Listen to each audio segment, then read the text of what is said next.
Good morning बच्चों। आज मैं आप सभी को रिलेशन में स्वतुल्य संबंध रिफ्लेक्सिव रिलेशन पढ़ाऊंगा। देखिए बच्चों, स्वतुल्य संबंध क्या होता है। यदि किसी समुच्चय ए में कोई संबंध आर इस प्रकार से परिभाषित हो कि ए का प्रत्येक अवयव आर द्वारा स्वयं से संबंधित हो तो आर स्वतुल्य संबंध होता है। देखिए यहाँ पर क्या है, मैंने बताया कि ए का प्रत्येक अवयव स्वयं से संबंधित हो। जैसे यदि यहाँ दिया हो ए इक्वल टू हो अवयव हो 1 2 3, तो रिलेशन में यदि ऐसा है 1,1 है, 2,2 है और 3,3 है तो यह स्वतुल्य होगा। लेकिन अब इसी को अब मैं बता था तत्समक भी होता है। लेकिन अब देखिए थोड़े से बस तत्समक और स्वतुल्य में बस थोड़ा सा अंतर है। आप इसको तत्समक भी कह सकते हो, स्वतुल्य भी कह सकते हो। आप इसको तत्समक भी कह सकते हो और स्वतुल्य भी कह सकते हो। लेकिन यदि मैं आर इक्वल टू ऐसा कर दूं तो हो जाए 1,1 2,2 और 3,3 और इसमें कोई एक अवयव लगा दूं, जैसे 1,2 कर दूं या और कोई अवयव लगा दूं या एक भी अवयव ऐसा लगा दिया। अब देखिए, अब यह स्वतुल्य तो है लेकिन यह तत्समक नहीं हो सकता। अब यह जो है यह केवल क्या होगा, स्वतुल्य होगा लेकिन तत्समक नहीं होगा। आप लोग समझ लीजिए, यह जो संबंध ए वाला क्या होगा, यह स्वतुल्य भी होगा और तत्समक भी होगा। जो ए वाला है यह स्वतुल्य भी है और तत्समक भी है। लेकिन ए जो है ओनली स्वतुल्य है, तत्समक नहीं हो सकता। क्योंकि तत्समक में मैंने बताया था कि समुच्चय ए का प्रत्येक अवयव केवल स्वयं से ही संबंधित होना चाहिए। तत्समक में बताया था कि समुच्चय ए का प्रत्येक अवयव केवल स्वयं के साथ ही संबंधित होना चाहिए। तो जब स्वयं से ही रहेगा, केवल स्वयं से ही रहेगा, केवल स्वयं से। देखिए स्वतुल्य तत्समक में केवल स्वयं से होगा। जब मैंने बताया था तत्समक में क्या होता है कि समुच्चय आर का प्रत्येक अवयव केवल स्वयं से ही संबंधित होगा तो उसे तत्समक कहेंगे। लेकिन स्वतुल्य में बताया कि समुच्चय ए का प्रत्येक अवयव स्वयं से संबंधित हो। समुच्चय का प्रत्येक अवयव स्वयं से संबंधित हो मतलब और किसी से भी संबंधित हो सकता है लेकिन स्वयं से होना चाहिए। तो देखिए फिर से बता देता हूँ, यह स्वतुल्य भी है तत्समक भी है, लेकिन यह स्वतुल्य है तत्समक नहीं है। क्यों नहीं तत्समक है? क्योंकि इसमें 1,2 भी आ गया। अच्छा, अब देखिए मैं एक रिलेशन और बनाता हूँ। यदि ऐसा हो जाए कि 1,1 2,2 1,3, अब एक कोई पूछे बताइए क्या स्वतुल्य है? यह स्वतुल्य नहीं है। क्यों? क्योंकि इसमें 3,3 नहीं है। क्योंकि समुच्चय ए में 1 है 2 है 3 है। इसमें देखिए 1,1 है 2,2 है 3,3 नहीं है, इसलिए यह स्वतुल्य नहीं है। यह न तो स्वतुल्य है न तो तत्समक है। तो आप लोगों को समझ में आ गया स्वतुल्य और तत्समक में क्या अंतर है, कौन सा संबंध स्वतुल्य होता है और कौन संबंध तत्समक होता है। तो यहाँ से निष्कर्ष निकलता है कि प्रत्येक तत्समक संबंध स्वतुल्य संबंध होता है। देखिए यह संबंध जो है स्वतुल्य भी है और तत्समक भी है, इसलिए प्रत्येक तत्समक संबंध स्वतुल्य होता है। लेकिन प्रत्येक स्वतुल्य संबंध तत्समक संबंध नहीं हो सकता है। अब आगे देखिए, मैंने बताया कि समांतर का संबंध जो है, समांतर का संबंध स्वतुल्य संबंध होता है। क्योंकि कोई भी रेखा स्वयं के भी क्या होती है, समांतर होती है। ऐसे बराबर का संबंध भी क्या होता है, स्वतुल्य होता है। क्योंकि कोई भी संख्या स्वयं के बराबर होती है। जैसे 2 क्या है, स्वयं 2 के बराबर होगी।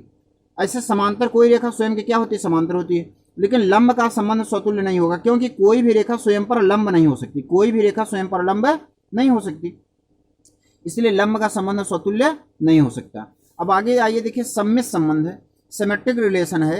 यदि किसी समुच्चय ए पर परिभाषित कोई संबंध आर सम्मित संबंध कहलाता है, जबकि प्रत्येक युग्म x, y belong to A के लिए x related y there implies that y related x। अर्थात जो संबंध x का y से हो, यदि वही संबंध y का x से है तो ऐसा संबंध सम्मित संबंध कहलाएगा। ये जो संबंध x का y से है वही संबंध y का x से हो तो ऐसा संबंध सम्मित संबंध कहलाएगा। जैसे उदाहरण के लिए मान लीजिए कि ए बी का भाई है और बी भी ए का भाई है, तो भाई भाई का संबंध क्या होगा, सम्मित संबंध होगा। लेकिन भाई बहन का संबंध सम्मित संबंध नहीं हो सकता। क्योंकि अगर मान लो ए बी की बहन है, ये जो है जैसे ए कोई लड़का है, अब बी उसकी क्या है, बहन है, तो क्या बी उसका भाई? जैसे अब देखिए यहाँ पर, जैसे ए क्या है, ए कोई लड़का है और बी क्या है, कोई लड़की है। यदि ए क्या है, ए इसका क्या है, भाई है, तो बी कभी भी ए का भाई नहीं हो सकता, बहन हो जाएगी। तो भाई बहन का संबंध सम्मित नहीं होगा, परंतु भाई भाई का संबंध क्या होगा, सम्मित होगा। इसी प्रकार देखिए यहाँ पर समांतर का संबंध सम्मित होगा। क्योंकि अगर यह रेखा इस रेखा के समांतर है तो यह रेखा भी इसके क्या होगी, समांतर होगी। जैसे मान लो L1 है और ये क्या है L2 है। अगर L1 क्या है L2 के समांतर है तो L2 भी क्या होगी L1 के समांतर होगी। ऐसे लंब जैसे L1 मान लो ये L1 है और ये क्या है L2 है। L1 हमारी अगर L2 पर लंब है तो L2 भी हमारी क्या होगी L1 पर लंब होगी। ऐसे बराबर का संबंध भी सम्मित है। अगर देखो A B के बराबर है तो B भी क्या होगा A के बराबर होगा। तो समांतर का संबंध, बराबर का संबंध और लंब का संबंध सम्मित संबंध होता है। अब आगे देखिए प्रतिसम्मित संबंध। प्रतिसम्मित संबंध क्या होता है? Anti symmetric relation. यदि समुच्चय ए में कोई संबंध आर इस प्रकार हो कि x related y belong to A के लिए x रिलेटेड y और y related x, there implies that x equal to y, तो r को प्रतिसम्मित संबंध कहते हैं। देखिए प्रतिसम्बंध क्या होता है? जो संबंध x का y से हो और y का वही संबंध x से हो तो कहता है x और y दोनों क्या होंगे बराबर होंगे। तो ऐसे संबंध को क्या कहेंगे? प्रतिसम्मित संबंध कहेंगे। जैसे आप देखते हो समुच्चय के संबंध, जैसे आपको कक्षा 11 में पढ़ाया हूं कि सिद्ध करो कि समुच्चय a बराबर b। जब कक्षा 11 में आता था कि सिद्ध करो कि समुच्चय a इक्वल टू b, तो आप दिखाते थे a उप समुच्चय b और फिर दिखा देते थे b उप समुच्चय a। तो ये दोनों क्या हो जाते थे? तो हो जाते थे a और b क्या है बराबर हैं। यदि a उप समुच्चय b और b उप समुच्चय a हो तो a इक्वल टू क्या होता है? b होता है। अर्थात समुच्चयों में उप समुच्चय का जो संबंध होता है वो प्रतिसम्मित संबंध होता है। अब ऐसे देखिए संक्रामक संबंध क्या है? संक्रामक संबंध में क्या है? Transitive relation. यदि किसी समुच्चय ए में संबंध आर इस प्रकार हो कि किन्हीं x y comma z belongs to A के लिए x related y, y related z, there implies that x related z हो, तो ऐसे संबंध को संक्रामक संबंध कहते हैं। तात्पर्य यह है कि जो संबंध x का y से हो यदि वही संबंध y का z से हो तो 100% यदि x का z के साथ वही संबंध सत्यापित हो जाए तो वह संबंध क्या होगा? संक्रामक संबंध हो जाएगा। ठीक, जैसे बराबर का संबंध क्या होता है? संक्रामक संबंध होता है। समांतर का संबंध क्या होता है? संक्रामक होता है। लेकिन लंब का संबंध संक्रामक नहीं होता। जैसे यहाँ देखिए बराबर, जैसे मैं कह दूं a किसके बराबर है? b के, और b किसके बराबर है? c के, तो 100% a जो है c के बराबर होगा। यदि a किसके बराबर है? b के, और b किसके बराबर है? c के, तो 100% a किसके बराबर होगा? c के। तो यहाँ पर जो संबंध मिलेगा क्या होगा? संक्रामक संबंध होगा। ऐसे मान लो कि अगर देखिए a रेखा L1 है, यह रेखा L2 है और यह रेखा क्या है? L3 है। अगर L1 L2 के समांतर है और L2 L3 के समांतर है तो 100% L1 जो है L3 के क्या होगी? समांतर होगी। तो यह संबंध भी क्या है? संक्रामक है। लेकिन लंब का संबंध संक्रामक नहीं होगा। क्यों? क्योंकि अगर देखो ये रेखा L1 पर जो है L2 क्या है? लंब है। अब रेखा L1 पर देखिए, L1 पर L2 क्या है? लंब है, 90 डिग्री कोण बनाया। और L2 पर जो रेखा लंब होगी मान लो ये L3 है।